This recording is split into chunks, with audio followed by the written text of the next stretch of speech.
Nadia El Mabrouk a parlé dans une autre capsule du cours éthique et culture religieuse.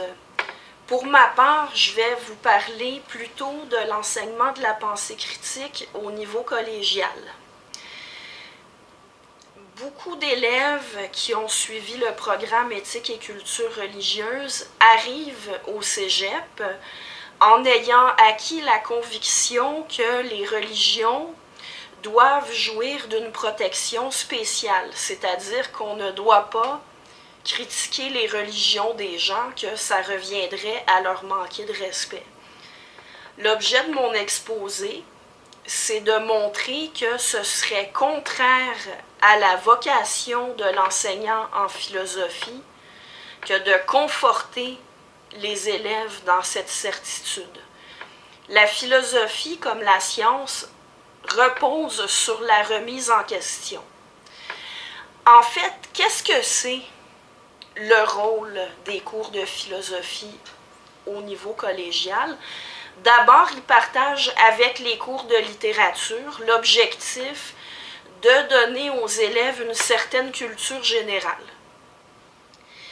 Mais par ailleurs, l'objectif est aussi de leur inculquer la pensée critique, de leur apprendre à raisonner, de leur apprendre à articuler leurs pensées. Alors, à partir de là, quelle attitude il faut avoir par rapport à la conviction que les religions sont un domaine protégé? Richard Dawkins, dans le classique God Delusion, pour en finir avec Dieu, traduction française, parle de ce qu'il appelle le respect non mérité aux religions. Alors, pour le paraphraser, vous savez par exemple, si quelqu'un qui vote pour la coalition Avenir Québec et quelqu'un qui vote pour Québec solidaire discutaient ensemble, chacun pourrait sans problème demander à l'autre ce qui motive son choix politique. Il pourrait le contredire, il pourrait justifier son propre choix, on n'y verrait aucun problème. Quelqu'un qui est végétarien, féministe, écologiste, syndicaliste, personne ne voit de mal à lui demander « mais qu'est-ce qui te fait adhérer à cette idéologie-là? Pourquoi tu penses que c'est bien? » Et on peut aussi les contredire.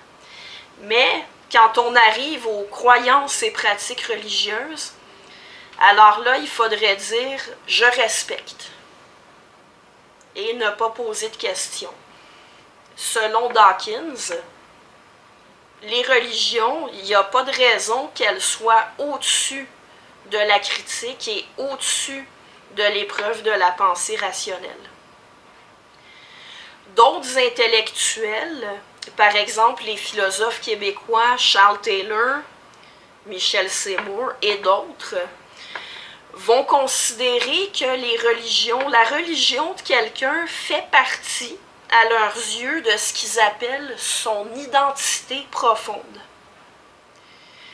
Et c'est pour ça que la religion devrait pour eux être mise sur le même pied que la couleur de peau, par exemple, le sexe, l'orientation sexuelle, la maladie, le handicap, bref, c'est une caractéristique personnelle qui devrait être, qu'on ne devrait pas critiquer, parce que ça fait partie de l'identité de la personne.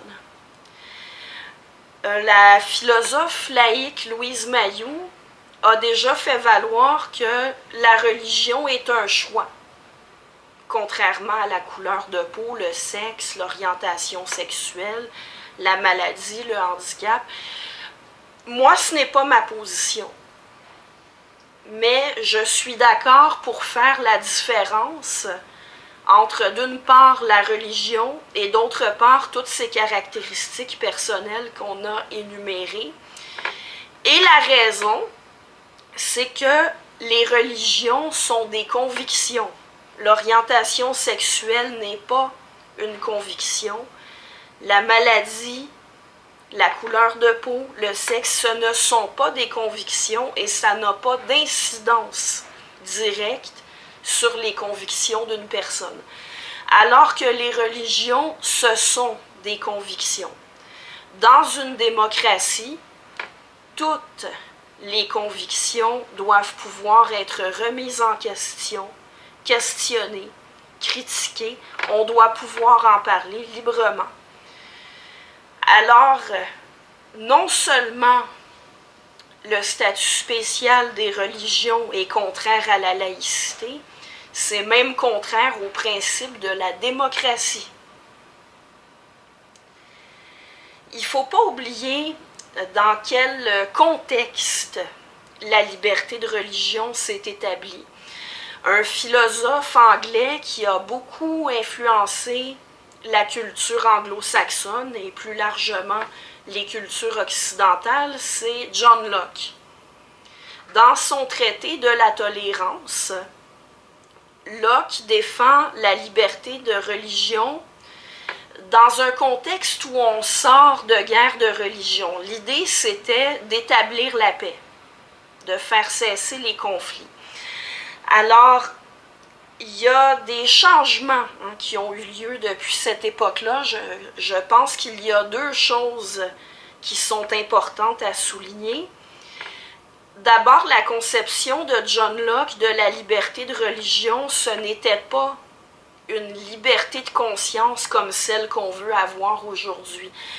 Sans dire que la liberté de religion est mauvaise, bien sûr qu'il faut conserver la liberté de religion, mais il faut la repenser parce que le contexte a changé. Pour John Locke, textuellement, dans son traité de la tolérance, il a écrit qu'on ne pouvait pas faire confiance à un athée.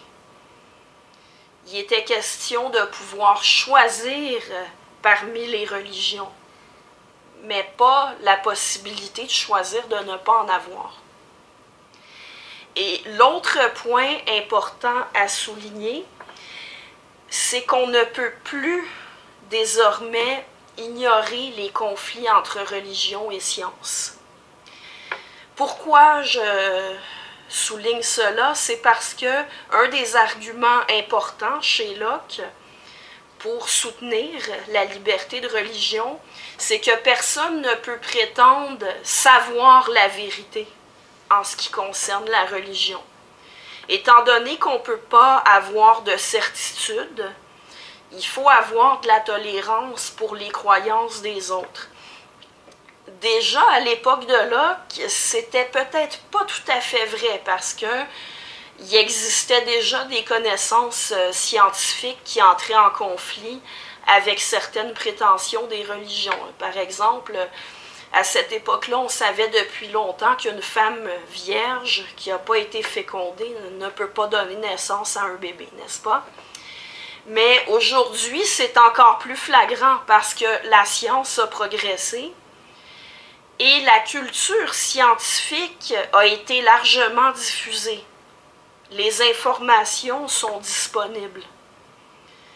On ne peut pas se permettre d'ignorer le conflit qui existe entre les religions et la science. Et pour en revenir à l'enseignement de la philosophie au collégial, où je voulais en venir avec tout ça, c'était entre autres de parler du premier cours de philosophie qui est donné au collégial, dans lequel les enseignants doivent parler de la différence entre philosophie, science, religion, et aussi parler des relations entre ces trois discours. C'est encore très commun de présenter le noma, sans nécessairement dire que ça s'appelle le noma. Alors, qu'est-ce que c'est le noma? C'est une abréviation pour Non-Overlapping Magisteria. Le non-empiètement des magistères. Au départ, c'est une idée de Stephen Jay Gould, mais qui est partagé par un bon nombre d'intellectuels, alors on présente le rapport entre science et religion aux élèves comme ceci. Elles s'occupent de domaines différents. Elles répondent à des questions différentes. La science s'occupe des questions de fait, de comprendre comment fonctionne l'univers, alors que les religions répondent aux questions sur le sens de la vie et aux questions morales. On présente le nommant généralement sans rien lui objecter, comme si ça allait de soi. C'est loin d'aller de soi. Il y a beaucoup d'auteurs, d'intellectuels qui ont critiqué le nommant. En fait, c'est un peu une idée d'intellectuel dans sa tour d'ivoire qui n'a rien à voir avec les croyances réelles des gens qui adhèrent à une religion. J'ai pas le temps ici de développer sur les conflits qui surgissent entre les religions et des faits scientifiques, mais il y a beaucoup de littérature sur le sujet. Vous avez par exemple, encore une fois, Richard Dawkins, mais il y a d'autres auteurs, par exemple Jerry Coyne, Sam Harris, qui a assez peu été traduit, mais quand même, on peut trouver Letter to a Christian Nation, qui a été traduit sous le titre très mal choisi de la Bible de l'athéisme, mais le contenu est meilleur que le titre. Daniel Barry a fait paraître récemment Tout ce que la science, c'est de la religion. Et François Doyon, avec son ouvrage Les philosophes québécois et leur défense de la religion, un point très intéressant dans ce livre-là de François Doyon, c'est qu'il fait valoir que ceux qui critiquent la théorie de l'évolution au bénéfice du théisme, ils font une erreur qui repose sur une mauvaise compréhension de la théorie de l'évolution et que cette théorie, qui est certainement parmi les plus solides qu'on ait en science, rend pour ainsi dire inutile l'hypothèse d'une intelligence créatrice. Alors ce sont des exemples, il y en a d'autres, mais je crois que c'est le devoir d'un enseignant en philosophie au niveau collégial de montrer au moins un de ses auteurs, de montrer qu'il existe des objections au nommant et d'apprendre aux élèves à confronter leurs croyances et convictions, quelles qu'elles soient.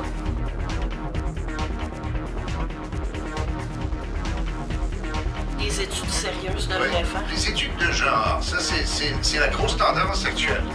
Oui. Et alors qu'est-ce que tu en penses? Est-ce que vraiment la féminité c'est de culture, de nature?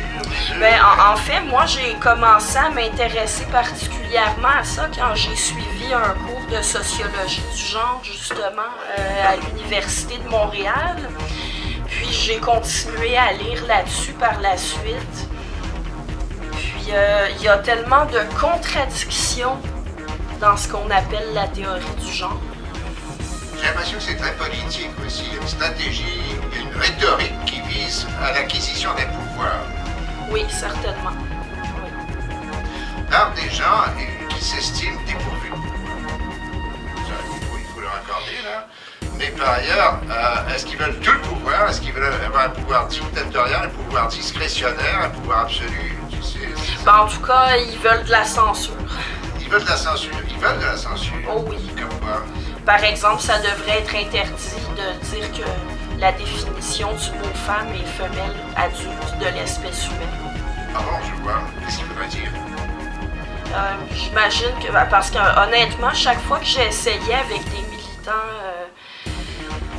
disons des militants de l'idéologie du genre, d'obtenir une définition alternative au mot femme, on m'a jamais vraiment répondu. Ah bon?